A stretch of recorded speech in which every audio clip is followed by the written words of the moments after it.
jant jigéenu weer yaa ñu leeral yeyoo nga cant kum fi joo yaa ko weñ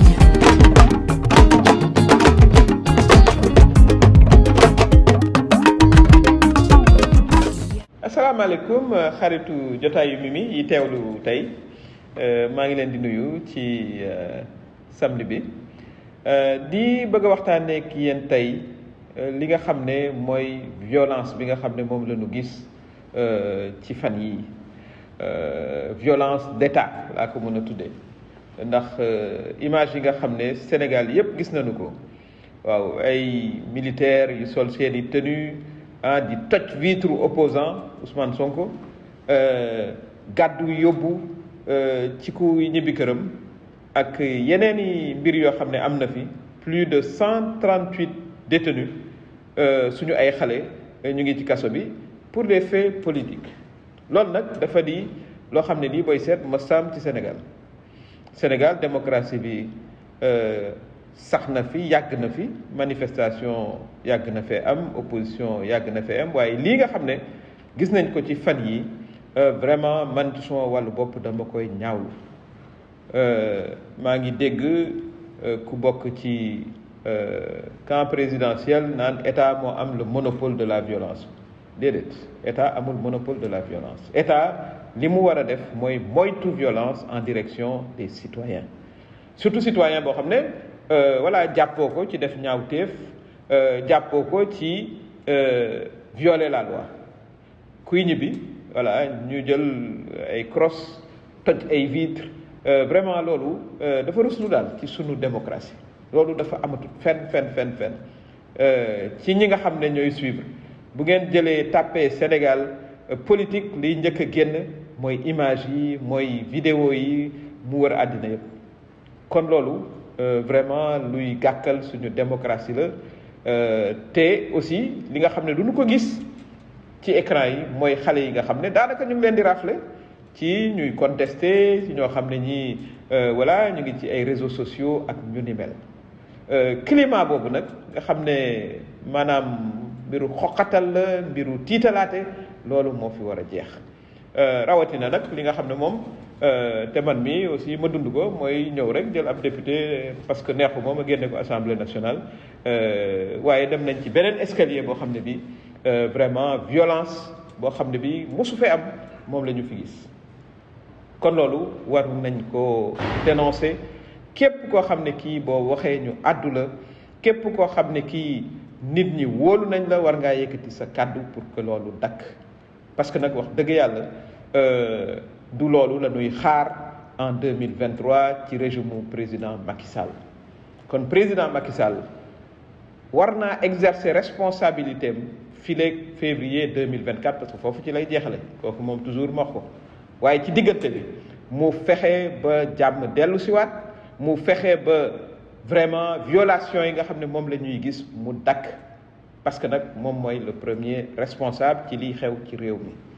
vraiment su ni nu gisee Sénégal sunu démocratie bi nga xam ne moom la ñuy way fu nekk pays démocrate pays de dialogue waaw loolu de du li ñu gis ci fan yi ñu génn te loolu nag aussi képp kuy wax rek te démocratie tax laa wax te nga nekk démocrate war nga cee wax parce que nag li ñu naan daanaka luy niroog traque sax des opposants luy niroog vraiment acharnement luy niroog voilà violation des droits de l'opposition yooyu it vraiment mënuñu am ay jotaay ci jamono ji tuddee loolu la ñuy dénoncer waaye li nga xam ne moom laay gën a dénoncer encore une fois mooy ñi nga xam ne xëy na xamuñu leen siiwuñu waaye ñu doon ay militants doon ay jeunes ci li ci ëpp voilà di militer pour la démocratie contre le troisième mandat ne ci réseaux sociaux yi wala ci manifester wax naa ko lu ëpp 138 bi ñu leen xayma ñoom la ñu tëj ci kaso bi et ça c'est des détenus politiques duñu ay détenus de droit commun xale yooyu vraiment dañ leen a war a génne ci kaso bi ci ni mu gën a gaawee parce que nag dañuy exercer seen droit politique Sénégal dafa signer la convention des droits sociaux économiques et politiques signé nañu bu nu ko signé kay ça veut dire que dañ ko war a respecter kon en tant que voilà leader politique jigéen surtout yaay mënuma fee yu mel noonu di am ma am jotaay te duma ko wax duma ko naqarlu duma ko méttidu parce que xale yooyu suñu ay doom lañu xale yooyu suñu ay mbokk lañu suñu ay rakk lañu ñooñu it vraiment il faut ñu yëkkati suñu kàddu solidarité ak ñoom parce que ñu nit bañ ca tolloo nañu taxaw woon lañ taxaw woon 2012 opposition lañ nekkoon di manifester di mobiliser suñuy militants ñuy manifester kon tey aujourd'hui xale yooyu nga xam ne màgg nañu jàpp ne li nga xam ne waruñu woon a toog sax di ko waxtaane waat mooy 3e mandat bu président Macky Sall bu fekkee ne loolu la ñuy compte ñu war leen a dugal ci kaso bi kooku violation droit politique la violation de la démocratie la te loolu dafa war a dakk li nga xam ne nag aussi mooy li war a am wax naa ko mooy képp kuy kilifa diine képp koo xam ne am nga mbooloo képp koo xam ne boo waxee ñu dégg la nañu wax ci situation bi nañu wax ci situation bi parce que grave na ba noppi aggravation kay la ñuy bañ bu ko defee vraiment xel yi dellu si waat voilà ñu regretter événement yi nga xam ne am na fi bu ko defee ñu delluwaat ci li ñu xamee Sénégal mooy préparer ay élections libres yu transparentes ñi nga xam ne bëgg nañu wote muy primo votant yi ñu bàyyi leen ñoom ñu dem inscrire ñoom tamit carte yi ñu joxe ko bu ko defee bu ñu demee ci élections yi ki sénégalais yi bëgg a fal ñu fal ko ci jàmm ak salaam loolu nag képp kuy kilifa diine képp kuy kilifa aada képp kuy leader d'opinion képp koo xam ne kii vraiment bu waxee ñu dégg la ah ñu ngi lay ñaan vraiment nga wax ci mbir mi ndax am na solo parce que vraiment war na noo fagaru daal ci jamonoy fagaru la ñu toll te loolu it wax dëgg yàlla lu nu soxal la ci ñi nga xam ne nag ñoom laa tuddee les démocrates maanaam ñi nga xam ne démocratie dafa leen soxal dëgg war na noo toog ndaje toog waxtaan wi sax commencé na waaye dañu ko war a yaatal intellectuels yi ñoom damay wax ak ñoom en particulier yàlla may na leen xam-xam lii ngeen di seetaan xam ngeen ne lii fa mu jëm vraiment lu baax déjà li am warutoon a am violation droit yi am warula am violence bi nga xam ne violence d'état la warula am kon ñoom it war nañoo yëkkati seen kàddu wax ak fu nu mën a nekk syndicats yi aussi ñoom it ñu yëkkati seen kàddu wax ndax jàmm ju amul ci réew mi xëy liggéey du am emploi du am création d'emploi du am ñoom it ñu yëkkati seen kàddu ak ñi nga xam ne ñooy journalistes yi voilà encore une fois vraiment ñu naqarlu li nga xam ne moo daloon Walfadjri suspension seen antenne te nag wax dëgg yàlla boo yoree télévision ay xew-xew am bu fekkee ne mënatoo couvrir kon bu yeboo nga tëj ko dootul amati benn njëriñ kon loolu it muy beneen violation du droit à l'information des citoyens ak à la liberté de la presse fi nu toll daal démocratie sénégalaise dafa ne ci guddi yu bër setagul kon war nañoo vraiment fagaru takku ndax ñun démocratie moo ñu mus a jikk Sénégal démocratie mooy li ko jikk Sénégal toog waxtaan respecter loi mooy li taxoon ñu naw ñu kon nañu fexe ba loolu vraiment mu wëy te ni ma koy waxee président Macky Sall daf ci am première responsabilité